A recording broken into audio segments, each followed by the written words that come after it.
v týchto pretekoch? Štart je na plochej dráhe extrémne dôležitý, to sa ukázalo hneď v tej úvodnej jazde. Tú druhú budeme sledovať o chvíľu. S červenou prilbou odštartuje z vnútornej strany Nik Škoria, slovinský reprezentant, vedľa neho Luke Becker, vrácajúci sa po zranení práve na mieste, kde sa mu to stalo. Biela prilba Filip Hjelmland, švédsky reprezentant, no a z vonkajšej strany odštartuje Greg Hancock je teda veľká osobnosť, ktorá tu je podobne ako Vani Jason Kramp, ale všetko je pripravené na štart druhej jazdy. Škoria, Hjelmland, Becker a Vicentin. Výborný štart mal Hjelmland, ktorý ide na prvé miesto, sledovaný Škoriom. Becker tretí a uzatvára to podľa očakávania Talian Vicentin, outsider tejto jazdy. Hjelmland teda s výborným štartom z tej modrej dráhy, druhej z vnútornej strany, a Hjelmland stále drží prvú pozíciu pred Nikom Škoriom. Becker iba s tretím miestom.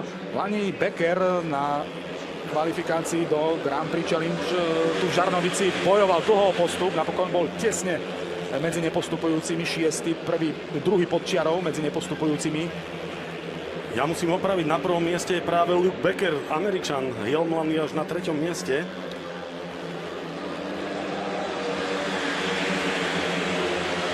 Áno, modrá prilba, ospravedlňujem sa, to je Luke Becker.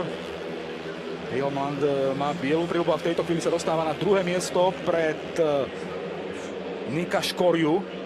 Tak už sú tam práve tí dvaja najväčší favoriti na prvých priečkách. 2 body v prvej jazde, no a Nik Škoria zatiaľ s 1 bodom. To sú zisky pretekárov. Martin Vaculík vyhral, Robert Lambert skončil tretí. Pripravený je štart 5. jazdy. Martin Vaculík z vonkajšej strany. Jeho najväčší súper Robert Lambert z vnútornej. Medzi nimi sú Lukas Finhage a Nik Škoria, ale to sú outsideri v porovnaní s dvojicou fenoménov súčasnosti, a to sú Lambert s Vaculíkom. Vaculík bude sa snažiť teraz využiť veľkú rýchlosť z tej vonkajšej strany a využíva to vynikajúcim spôsobom. Dostáva sa pred Roberta Lamberta na prvé miesto. Krásne to Martin Vaculík zvládol a podstatné je teraz, aby dokázal odraziť nápor svojho veľkého súpera, pretože Lambert to je pretekár, ktorý má ohromný plochodrážny potenciál. Pre plochú dráhu sa doslova narodil. Od chlapčenských rokov sa venuje tomuto športu a od začiatku bol úspešný Martin Vaculík, ale ukazuje, že Žarnovica to je jeho teritorium a Lambert sa márne pokúša ohroziť jeho pozíciu. Martin Vaculík mierí za 3 bodmi v jazde číslo 5. Lambert drží s prehľadom druhú pozíciu. 3. miesto pre Nika Škoriu a uzatvára to Lukas Finhage, ktorý je zatiaľ bez bodu. Pozície sú jasne dané v tejto chvíli, rozdiely dostatočne veľké na to, aby to bolo všetko jasné ďaleko pred cieľom. Martin Vaculík spečatil zisk 3 bodov. Lambert s tými bodmi je na delenej druhej pozícii.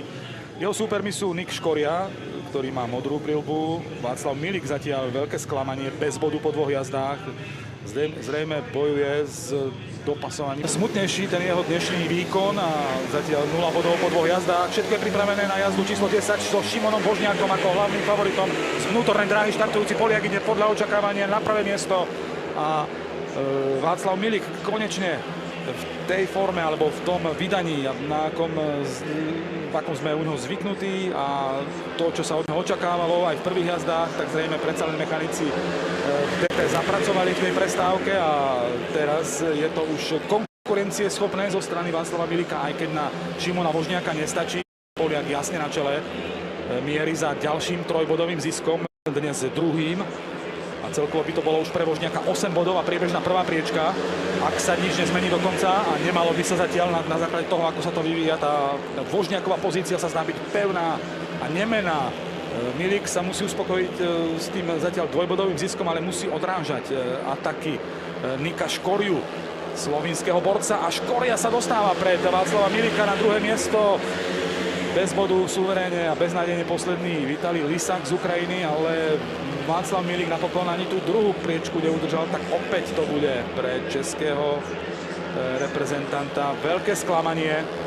Šimon Voš suverénne a bezpečne víťazí až v tej 16. jazde bojovať o body, v tejto 15. ktorá je pripravená. Je jasným favoritom Frederik Jakobsen, ktorý odštartuje z vnútornej strany.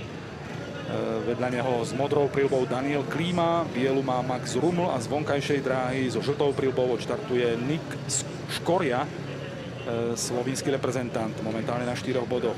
Premiership za Kings Lynn Stars a za Crew Jones v poľskej extralige. Takže jasný favorit z vnútornej dráhy štartujúci Frederik Jakobsen. Uvidíme, či potvrdí tú pozíciu jasného favorita. Jakobsen a Daniel Klíma. To sú pretekári, ktorí odštartovali najlepšie. Jakobsen jasne prvý, Ruml ide pred Klímu na druhé miesto, Američan, ale je tam aj Nick Škoria, ktorý sa prepracováva zo 4. miesta postupne dopredu a už je druhý. Takže vedie očakávaný favorit Frederik Jakobsen, druhý Škoria. Tretia pozícia pre Klímu, ale tento musí ešte tvrdo ustrážiť pred útočiacim Maxom Rumlom zo Spojených štátov amerických, ktorý sa snaží prepracovať sa aspoň k tomu jednému bodu.